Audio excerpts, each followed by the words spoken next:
Dans la session précédente, on a dit de beaucoup se référer à la documentation pour avoir les différentes options, pour avoir les différents modules, pour avoir les différents plugins. Et donc, la documentation que je vous ai donnée, je vous ai dit qu'elle se trouve sur docs.ansible.com. Donc, bien évidemment, pour y accéder, il faut être sur un navigateur pour pouvoir naviguer facilement.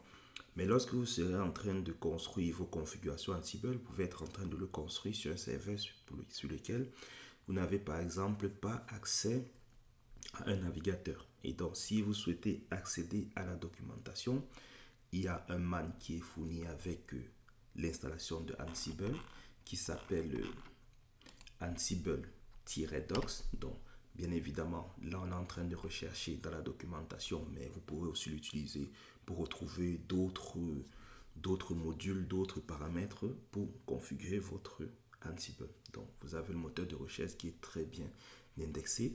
Une chose aussi que je vous recommande aussi, c'est aussi d'utiliser Google pour aussi faire vos recherches.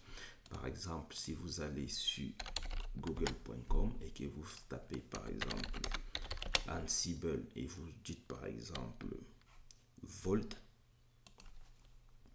donc vous retrouvez bien la documentation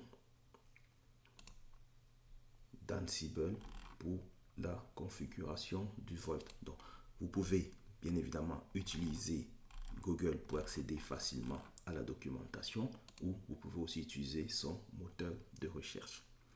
Donc, nous, ce qui nous intéresse, c'est par exemple Ansible Doc.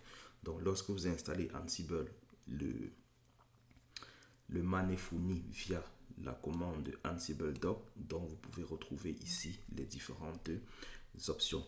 Pour l'instant, je ne vais pas rentrer dans les détails des options que vous pourrez mettre, mais tout simplement parce qu'il faut déjà que j'explique un certain nombre de notions. On parlera par exemple de playbook, on parlera par exemple de fichiers, de modules. Donc, il faut déjà qu'on explique ça pour que vous compreniez comment vous pourrez les fournir ici pour avoir plus d'informations.